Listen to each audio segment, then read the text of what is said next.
either the officers or they could date the enlisted men, but they couldn't mix and match. Mm. And I could date anybody I pleased, because I lived at home and nobody could tell me who I could date. So I dated So both did of you them. ever, did you ever work at the switchboard on base or just the Oh, one? yes, yeah, I did. So you switched from the little White House across from the Well, church over to I didn't switch over but they ran a short of telephone operators down there and they couldn't get any more to come out. And so I worked both of them. Mm. And I worked the little PBX station too, all the time. As soon as they opened that PBX station, I think I was the first telephone operator to work that. We had 8 telephone booths and 8 Salt Lake City lines, you know, where I could put calls through, and the kids would come in there and place their calls, and instead of having to drop the money into the phone and having the change, they just went in, talked, came out, and paid me for the time that they'd been on the So what does telephone. PBX stand for? Phone exchange office, you know, PB? P, Phone box. yeah, phone boxes, I don't know, it was just a little PBX station is what they called it. And how did you meet Alvin? I was working in the office down there, in the telephone office one day, and I don't know whether I'd gone down to pick up something or why I had Dad's car, but I had the car parked out in front of the telephone office.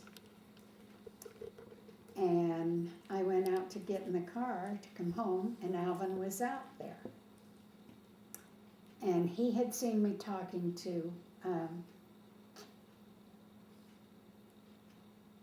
Vic Peterson. He was best man at our wedding. And I don't know, I'd met Vic through one of the other kids that, we used to go, when we'd work on base, we always went over to the officers club for lunch. And we'd gone over there, and somehow or another I knew Vic. And I guess I was over there one day, and Alvin asked Vic who I was. And he told him that I worked in the telephone office. So when I went out, he was outside the telephone office waiting for me. And he told me that he was a friend of Vic's, and I said, that's nice. And see, Vic was from San Jose too. Vic's dad was a professor at San Jose State. And anyway, he asked me if I'd have to go out with him, and he had this stupid little mustache that he was cultivating, and I said, I don't date anybody with a mustache. And I got in the car and went home. And the next day when I got off work, he was out there again. But he'd shaved off his mustache. And anyway, I went out with him. After 3 or 4 times of him being there waiting for me, laying in wait. Sounds about like the way Mother was treating Dad. Well, you know, he looked like a young, Shaved him. 90-day wonder, as we called him. But it was the ugliest little half. It's as bad as Bill's beards were. You know, Bill might have had a mustache that was a mustache, but his beard was green and scraggly and the ugliest thing you could ever lay your eyes on. Well, this is And I asked him, I said, what in the world are you cultivating that on your upper lip for? And he says, well, I thought it'd make me look more mature. I laughed at him and says, I don't think anything could make you look mature. Anyway, he shaved it Which off. bill's that? My bill.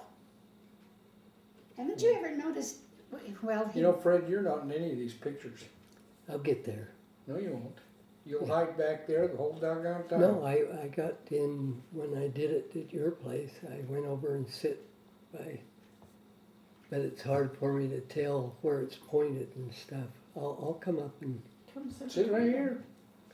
I can sit right there. no, I'll go up and sit right in the middle and I'll put this right there and you guys, let's see, so when did he propose to you? Oh, I'm trying to we'll get Jean talking and Yeah, I don't know anything about these days. know about you and Lynn, but so when did Alvin propose to you? oh, that was in the real kind of springy part of the year. And he actually proposed to me on the 4th of July. And I've got to smile. 4th of July, and you were married the 16th of July? Yeah, but we had set our wedding date for I wanted to get married in August on Mother and Dad's wedding anniversary. And he wanted to get married as ASAP because he didn't know when he'd have to go with the 509th. And so we set it for the 12th of July, and then Dad found out, you know, they used to take him to different bases. Dad worked out a method of saving pilots from a burning emergency crash landings. Mm-hmm. And he also had a way of fighting plane fires. And they were taking him to different bases to teach the fire chiefs on these different, and he had to go to Omaha, Nebraska. And he was going to be gone on the 12th of October. 12th of August. August. And so I said, well, let's wait till September. And now it says by September, we will be someplace else. And, because see, this was before they had dropped any of the bombs. Anyway, we set it for the 16th of July then, set it up. I think if we hadn't set it up, we probably never would have made it to the altar, I don't know. Hmm.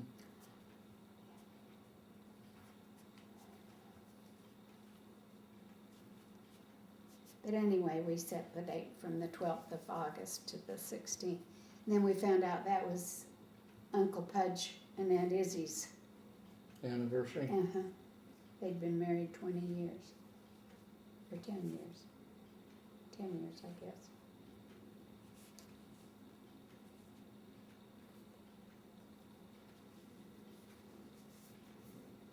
So I was 8. A little over 8. I guess. What year was it? 45. 45. And I'd have been 14.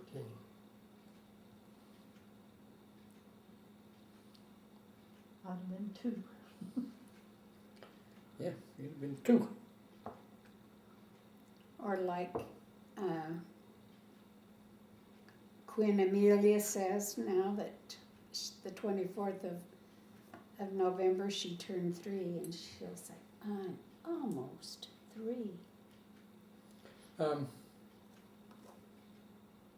I didn't know Bob Scobie's dad I knew he'd worked for the railroad, Yeah, but I didn't know they were out there that early, yeah. because I don't remember Well, he was one of the first civilians. civilian firemen, and he almost didn't make it because the other firemen complained about it, His body odor, I Yeah. know that. and Dad talked to him and told him he had to ship up or shape out. No, shape up or shape out. Well, Dad said that it was so bad, a couple of them had come to Dad with the hint that they were gonna have a blanket party on him. He was, Meaning, They catch you when you're not looking and throw a blanket over your head and beat the hell out of you. beat him. Yeah. No, till you were in the shower. No. well, Well, they he's- had tried to tell him that he needed to take a shower, and I guess they just really had gotten fed up with him. 'Cause So Don Don was there as a GI. right, and then got, He got transferred and was gone, and then released from the military, uh-huh. then came back as a civilian. He came back out and asked Dad if he would hire him as a civilian. And Dad told him, sure, he'd be happy to if he could pass the test, and Don did, so. And there was somebody from Tennessee that did the same thing, someplace back. John, I can't think of his name. I can see him, Carl Rich. yeah. But he didn't stay there that long. No, And then, the D.B. guy with, Baker. the guy with the girl's first name. Old D.B. Baker. Then Beverly, B.D. Baker was Beverly Denise Baker, and his wife's name was Chris. K-R-I-S, Chris. He'd get all of his mail. Sergeant, well, when he was there in the Air Force, Sergeant and Mrs. Chris Baker. Well, he wound up on the Las Vegas Fire Department Yeah, for a he long time. did. Well, he changed his name too. Yeah, He changed his name to Dan Baker, legally changed it after he got out of the service. But his mother wanted another girl, so Well- she named him Beverly Denise. I know, like I said, Dad very rarely spoke ill of anybody, but I've heard a couple of times when he said that Don was the only one of his assistant chiefs that had brains enough to be one. Well, Howard Hellowell was a drunk. He got drunk one day and drove his car over to Grouse Creek and wrecked it. And told everybody over there he was the fire chief, so they all thought it was Dad that was drinking and had the wreck, but Well, I know when the old hangar number 1 burned down, Dad said we were in Ogden, so Dad wasn't even there. And when they got back, all the firemen told Dad that all Hallowell did was run back and forth, bellowing, "What do we do? What do we do? What do we do?" then he had Les Bybee, Yeah. and he was an alcoholic. Well, Hallowell was also a barber, because I used to go down and get haircuts from him while they were still in the old fire station number 1. So did I. Quarter or something. it was. Yeah, I think it was 2 bits for a haircut from old Hallowell, and when he left Wendover, he went back to barbering from what I heard. Well, he didn't live too long. He died of a heart attack. Did he? I'm trying to think of the guy that, I was up in one of the restaurants up in town, and his wife was sitting there complaining how stupid her husband was, and it was one of the firemen, but I can't remember. who it One of was. the fire chiefs, I- assistant chiefs. No, I don't No. remember that, but I remember she was saying, talking to the fellow next to her, she says, "The stupid thing will come in there and ask me if I'm awake when she's asleep."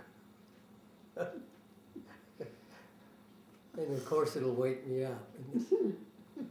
Oh, I've often wondered how long they stayed together. I don't know. Well, so many. Well, they had quite a turnover out there until it got down to the point where it was so dead that everybody that was willing to work 4 days something else and come out and sit on their butt for 3 days, as long as Dad had let them, They didn't sit on their butts very long with Dad around. you know. But that was only 8 of the 24 hours a day. No, it used to make me mad because, you know, like Palmer would come in and sell his New York Life and was making more money than Dad was.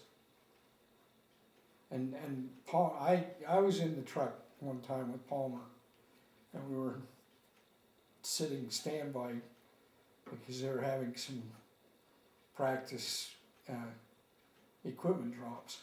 You know, people were coming over. Plus, there was going to be one plane that was going to have troop drops. And one of the planes went by, and the thing come out of the back end of the plane, and the parachute candle that didn't open. You know, it just. Yeah. And I thought John was going to pass out. He couldn't even move.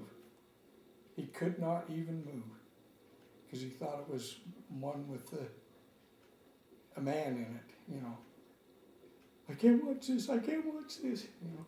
There's some film of Dad's of those drops that they were doing. Oh, they did a lot of drops there for a while. There's about 2 years when they were out there at least once a month. And then the golfing. Yeah, and the golfing. Swimming with, I think it was Dean that would sneak up and hit it before Dad would have it all teed there, and he'd sneak up and hit it before Dad could. Who would? Don Dean. Don Dean. Oh. Well, I know we were out playing on the one off the northeast runway, the big long one, and it was me and Dad and Party Johnson, and it was one where the so-called green was circled with a bunch of that salt brush, you know, and you know how crusty the sand would get on that. And it was just a par 3, you're supposed to be able to do it, and we all hit, and everybody's ball looked like it went into the green, and everybody was tickled that we, you know, carried the green, and we got over there, and there was only 2 balls. And so we started looking to see where the other ball had gone into the sand, you know, because it would leave a little hole, just a perfect little hole in the crust where it went in, and all you had to do is dig it out. And no crust, no nothing.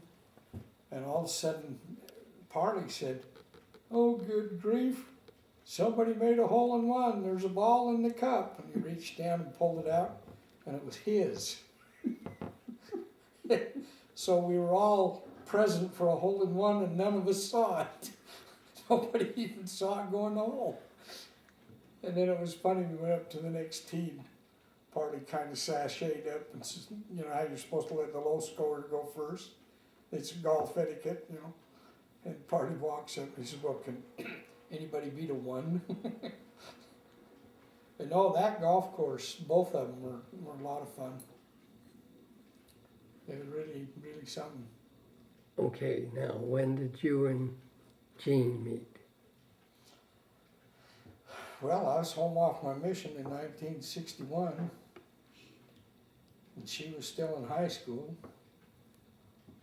And that year I went back down to BYU, and she came up as a freshman to BYU. And twist of fate, we wound up in the same ward.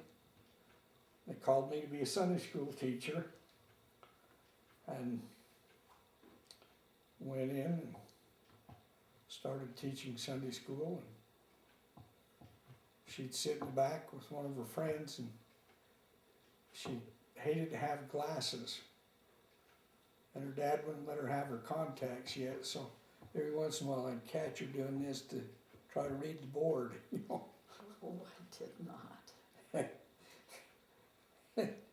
So Anyway, I thought she was just a little blonde, A ditzy a blonde? little ditzy blonde.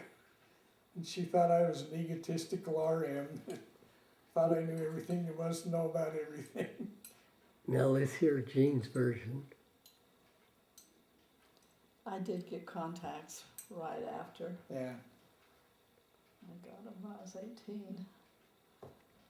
They were new, and my dad wasn't really hip on them. He didn't think they were something that was very good for you to put something in your eyeballs.